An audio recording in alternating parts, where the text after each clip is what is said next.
The women's hockey team advanced to the Frozen Four for the fourth consecutive season and the 10th time in program history with a 7-0 win over Robert Morris on Saturday.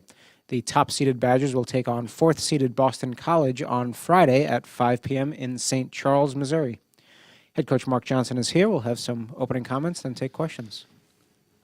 First comment I'd like to make is just thanking the fans. I know we've sold out a bunch of games this past season at Le Bon, but it seemed like, and I think someone told me that was the biggest crowd we had Saturday afternoon. And if you happen to be there, see the game, be part of the atmosphere, it was certainly special. I know our players, as I mentioned earlier and before the game, were excited to play in front of our home crowd. But as they came on the ice, as the game started to take fold, it was an exciting time. I know our seniors appreciate it, and certainly was a great way to send that class off, having played their last game at Le Bon and being victorious, and now getting an opportunity to play another game Friday afternoons in St. Louis. So everybody's excited, looking forward to it. It's a great time of season, and it's fun to be practicing today. You talked last week about how this team's stayed focused throughout the season, even though you've been number one the whole way. How important has Sydney McKibbin been in making sure that the next game or the next practice is the thing that everyone's focused on? I think the theme most of the year has been the senior leadership, and certainly starts with Sydney. Obviously, as coaches, we're not in the locker room a lot in regards to our daily functions, and so it really puts a lot of pressure and puts a lot of responsibility on your captains, your upperclassmen, especially the kids that have been through this before. So I can't state loudly enough how important she's been and the way she's conducted herself and certainly conducted the team. It's very professional, and as we'll do today, it's business as usual. Keep them focused up, make sure all the little things in regards to family, parents, our travel, try to get that out of the way as early as we can, and make our way down and really get ourselves prepared for Friday. And certainly a lot of credit has to go to our upperclassmen and our captains. Andy? Mark, a two-part question about Emily Clark. What did you see the first time you saw her on a recruiting trip, I should say, and what does she do best in your mind? I think as I've gotten to know her, especially in the early part of it, she was mentored and coached by Carla McLeod. And Carla certainly was a captain for us and an outstanding player. Has got a couple gold medals. And she gave us a lot of insight on her. But when I first got to know her, it's just the quietness, humbled, very detailed, and had some big goals in the back of her mind, what she wanted to do as a hockey player. And as I've got to know her more, a lot of the little parts of our game, she does especially well. And I think being part of Hockey Canada the last several years and getting exposed to the national team and playing a couple world championships and Four Nations, her growth in the little parts of the game has increased quite a bit. But then I'm sitting on the bench Saturday afternoon, and she comes down the right side on her offside and snaps that puck to the far upper corner. It's just like, wow.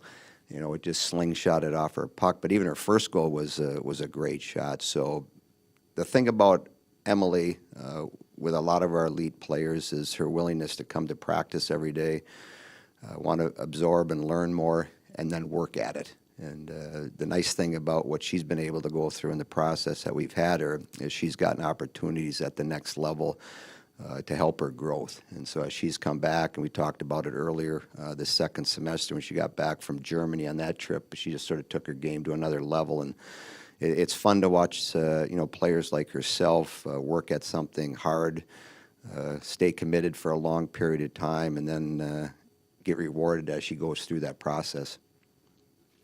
Right here in front. All right. With one tournament game in the books, how are you feeling about sort of the mental preparation and the place that your young players are in, especially the ones who are going through this for the first time? Am I feeling mentally? No, how are you feeling about their preparation? Sorry. How are you feeling too?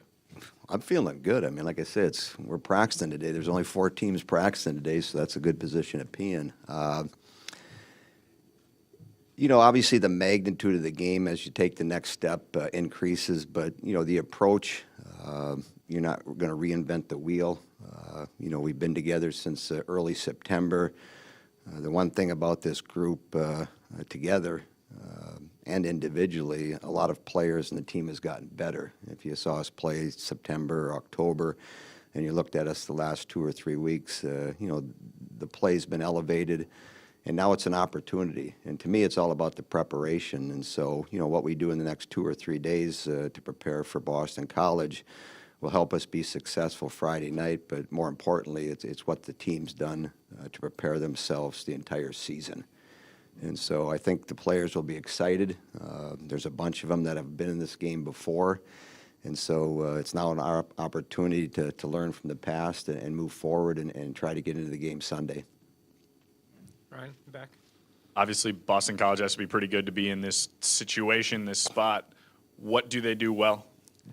They'll play fast. They've got a good team. They've had a great season. As I look at all 4 teams in the Frozen Four, and each one has a great case to why they could win the tournament. So for women's hockey and at the collegiate level, it's going to be a great tournament. And the 2 teams that win Friday will make for a great championship game on Sunday afternoon. But they're a fast team. They've got a couple high-end players and certainly are playing with great confidence. So you look at our team, you probably say the same thing, and it makes well for a real good matchup.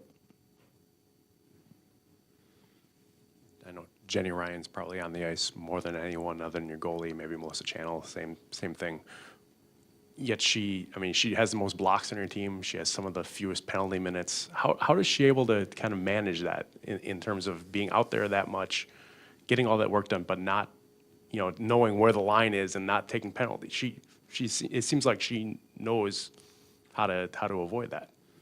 Yeah, I think it's probably in the process of doing it quite a bit this season and being comfortable and managing, the time on the ice, depending on if it's a 5-on-5 or a special team situation.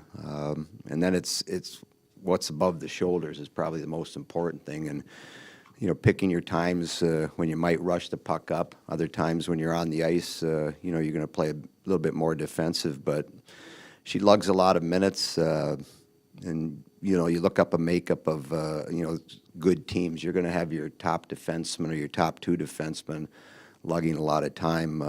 You look at the Minnesota Wild and Ryan Suter, and, he's lugging 28, 29, 30 minutes some nights. And I think once you're in that situation for a period of time, whether it's 10 games or 15 games, or for her this year and a bunch last year, I think you get comfortable.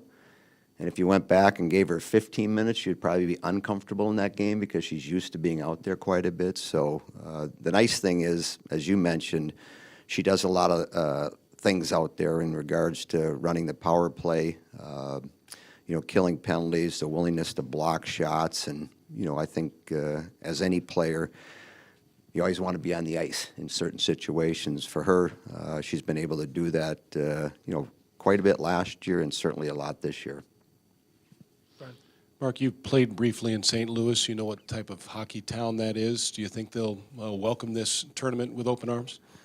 Yeah, last time we were happy to get out of St. Louis, coming on the bus home after our game down in Lindenwood. But I think so. I think, they've got a youth tournament, a girls' youth tournament going on with, I think, 24, 26 teams. And so I'm sure a lot of those teams and young ladies will come over, and some of them probably have never seen a Division I women's game. As you well know, it's a great sports community. Last year in the NHL draft, there were 5 players out of the St. Louis area that got drafted in the first round. And so a lot of St. Louis Blues fans, great sports community. And I, granted, give a lot of credit to Lindenwood and the community of St. Louis for advertising and, publicity and things that you need to do to try to get people into your facility. But I think it's going to be a good showing. I really do. I mean, you look at the teams that are coming. I think most of the teams will travel well. And then it's just a matter of, getting enough people to understand what's coming into town. I think they've done a great job, so we're going to find out Friday afternoon, Friday evening, what type of crowds. It's a big building. It seats somewhere between 9,000 and 10,000. So, even if you have it 75% full, you're going to have a pretty good crowd. For those that don't know, this is not the same rink that you played in earlier No, this is year. totally a different rink, and so Lindenwood will be hosting the tournament, so people will be involved and have helped market it and have done a great job. But we had a conference call this morning, and it looks like it's in a real good position to be a real fine tournament. So, yeah, the rink's not the one that we played in earlier this season.